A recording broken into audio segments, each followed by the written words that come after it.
Gubwa neza wowe ukurikiye Aidarike TV show, amahoro y'Imana akomeze kubana nawe kandi ukomeze kugubwa neza. Uyu munsi rero tugiye kuvuga ku nkuru y'umugabo witwa Sirasi. Muramuzi cyane, wamenyekanye ku ndirimbo yitwa Ibya Yesu ni ku murongo. Ubwo yavugaga ngo nuva mu murongo harinjira mu ndi, kandi mu mwanya wawe nuramuka uvuye mu murongo harinjira mu ndi. Rero uyu Ibya Yesu ni ku murongo biravugwa ko gereza ubungubu yaba yarangije kuyikandagiraho kuko ribu yaramufashe ndetse yarabitangaje ko yarangije gufatwa. Uyu nguyu Ibya Yesu ni ku murongo. Ibya Yesu ni ku murongo rero cyangwa se uwitwa Sirasi akaba ari umugabo wamenyekanye ku mbuga nkoranyambaga cyane cyane, aririmbira Imana, akaririmba indirimbo zirimo amagambo akomeza abantu cyane cyane ku bantu bafite ibikomere byo kuvugwa, ku bantu bafite ibikomere byo gutotezwa cyangwa se bahangayikishijwe n'iyi si. Sirasi akagerageza kubwira abantu ati muhumure, ati kuki muvugwa ntimugamburuke.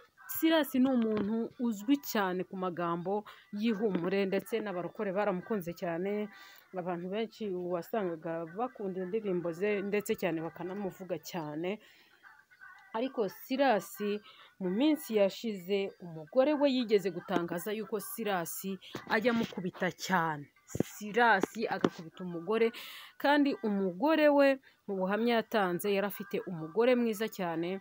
Umugore atanga ubuhamya ko umugabo yajyaga amubwira ati cara ngo ukubite, kandi yari umugore muremure cyane kuri Sirasi. Sirasi ashobora kuba afite metero imwe wenda na 45, ariko akabwira umugore ufite metero 1.70 ati ryama hasi ngo ukubite, pfukama ngo ukubite. Ubwo n'ubuhamya umugore wa Sirasi yitangiye avuga ati umugabo wanjye arankubita, umugabo wanjye ankorera ihohoterwa ku buryo bukomeye. Abantu bakumirwa bitewe n'uburyo babonaga Sirasi, ndetse ntabwo bakekaga ko Sirasi afite umugore umeze gutyo, nta nubwo bakekaga ko Sirasi akuze. Abenshi bari bazi ko akiri n'umusore cyangwa se ari umugabo ukiri mutoya.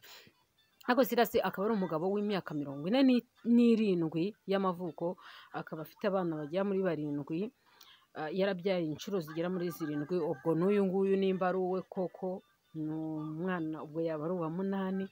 Sirasi rero akaba ari umuntu watangiye umuziki, ntabwo twavuga ko ari vuba cyane, kuko Sirasi ni umuntu watangiye gusenga akizwa mu 1996 nibwo yagiye mu rusengero, ariko agakomeza ahanga indirimbo cyane. Sirasi rero yahanze indirimbo nyinshi cyane, ariko umugore aza kumubwira ati uwagurisha 8 nawe ukajya muri studio ntabwo byagenda neza. Sirasi rero aza gushyigikira igitekerezo cy'umugore we, nk'uko umugore yari yamubwiye ati dugurisha 8 ujye muri studio mbona ubishoboye.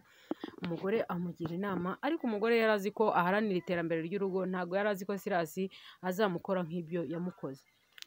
Mu mwaka w'2010 rero nibwo Sirasi yagiye muri studio akoresha indirimbo, atangira kujya azenguruka ahantu henshi aririmbira Imana, ndetse abantu benshi baramukundaga mu bitaramo, mu biterane, agatumirwa ndetse agatumirwa no mu Bugande akaririmbira Imana. Rwose abahanzi benshi baramukunda, bavuga ko umwana umukunda agakorera Imana. Ariko buriya mureke babwire, shitani ni umugome. Shitani afatirana abantu, kandi shitani cyane cyane asagarira abanyempano. Abanyempano bahigwa na Satani cyane ku rugero ruri hejuru, kuko usanga Satani ahiga impano ikurimo, agahiga n'ubugingo. Ntabwo na rimwe Satani ajya yifuza ko umuntu yazagera mu ijuru cyangwa se yakoresha impano nk'uko yayihawe, ndetse akazabona ingororano z'Imana. Sirasi rero wamenyekanye nka Ibya Yesu ni ku murongo, nuko yaririmbaga ngo nuva ku murongo harinjiramo undi mu mwanya wawe, nuva ku murongo imbere yawe hari abantu, inyuma yawe hari abantu. akongera akaririmba ngo ntugamburuke bazakuvuga ariko ntugamburuke. Mbese arafite amagambo twavuga ko ari meza y'ihumure, ariko rimwe na rimwe hari igihe nyine abantu bicwa nuko baririmba ibintu ntaba ari byo bakora, babwiriza abandi ariko bo ntibwibwiriza. Ubundi umukozi w'Imana yakagombye kwibwiriza mbere y'uko abwiriza abandi, ariko ikibazo Satani afata agakiza akagatwara mu muntu, noneho umuntu agasigarana impano ariko nta gakiza. Sirasi rero umugore we akajya azenguruka amuvuga, avuga ukuntu amukubita, avuga ukuntu amwicisha inzara, avuga ukuntu ajya mu bagore, ariko abantu benshi bakabihakana bitewe n'uko Sirasi bamubonaga aba yisekera, bamubona mu rusengero aririmba, bavuga ati uno mugore niwe wamunaniye, niwe mubi, niwe ugora Sirasi. Niko abantu benshi babivugaga, niko abantu benshi babikekaga bitewe n'uburyo babonaga Sirasi ari umunyamutima mwiza. Ariko buriya mw'abantu mwe, umuntu uko agaragara inyuma akenshi ntabwo aba ariko agaragara imbere. Kenshi usanga abantu benshi bigaragaza neza mu bantu, ariko imbere mu mutima yabo cyangwa se ibyo bakorera ahiherereye akaba ari ibintu biteye isoni, nta muntu n'umwe wakwifuza no kubibona. Ariko mu by'ukuri Bibiliya iravuga ngo ibintu byose bizajya ku mugaragaro, ari ibyakorewe ahiherereye, ari ibyakorewe mu rwisho, byose igihe kizagera bijye ku mugaragaro. Ndetse n'Abanyarwanda baravuze ngo iminsi y'umujura ni 40. Kandi Bibiliya ikongera ikavuga ngo ibyo urabikora nka kwihorera, ibyo urabikora nka kwihorera ukibwira ko mpanywe nawe, ariko umunsi umwe nzabizana byose mbishyire imbere y'amaso yawe. Rero Sirasi muri iyo mivurungano n'umugore we, nibwo umugore yagiye gushakisha umwana ubafasha kurera abana bari bafite, abona uyu mwana wari umukene ariho mu buzima bugoye cyane, aramuzana mu rugo.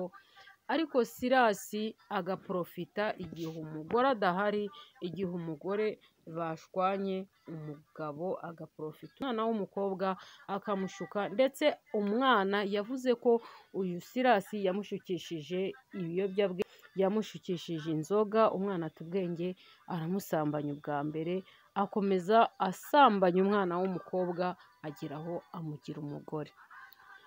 Birababaje rero ukuntu uyu mwana w'umukobwa yabayeho mu buzima bubi cyane, Sirasi akanga kumufasha ndetse agahakana ko atari we wamuteye inda, agakomeza avuga ko uyu mwana hari abandi bamuteye inda, ariko umwana w'umukobwa akavuga ko ari Sirasi wamuteye inda. Mu mutima w'umuntu ni kure cyane, gusa Sirasi yaje gufungwaho, arongera arafungurwa. Afunguwe nibwo yahise aririmba iyi ndirimbo ivuga ngo ntugamburuke, ngo bazakuvuga ariko ntugamburuke, bazagucira ibice ariko ntugamburuke. Hano bavuga bati rwose Sirasi yararenganaga, baramurenganyije, kandi koko urebye ukuntu Sirasi ari umuhanzi, urebye ukuntu Sirasi ari umunyamutima mwiza, urebye ukuntu agaragara, ntabwo wamukekera ko yakora ibintu nk'ibi. Ndetse umugabo noneho ufite abana bangana n'umwana we, umugabo ufite abana ufite imyaka 47, ntabwo ari ibintu wapfa kwemeza ko mu by'ukuri yabikoze, keretse Imana ibizi mu mutima w'umuntu. Sirasi rero umwana w'umukobwa bagiye bamufasha akariza, akajya agerageza kumufasha kandi akanamubaza ninde waguteye inda, umwana agakomeza avuga ati ni Sirasi wanteye inda.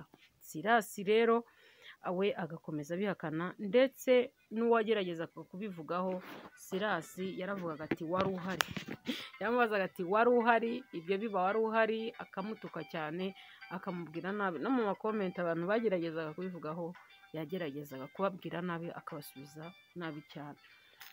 Rero umwana w'umukobwa yagiye kuri RIB avuye kubyara, nibwo Sirasi byatangajwe ko bamufashe, kandi uyu mubyeyi witwa Akariza mu by'ukuri rwose nta kuntu atagize, nta kuntu atafashije uyu mwana w'umukobwa.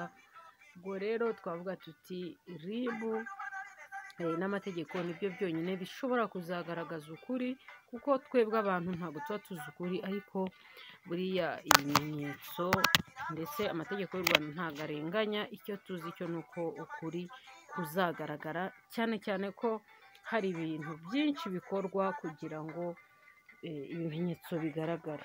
Ubwo rero Silas ubu akaba ari mu butabera, akaba ari muri RIB, akaba agomba gukurikiranwa ndetse akaburana kugira ngo hamenyekane, kuko umwana yaravutse. Niba umwana yaravutse, hari ibyuma bipima umwana, bafite gupima bakamenya bati uyu mwana ararwaye, uyu mwana ni uw'uyu mugabo cyangwa se si uwe.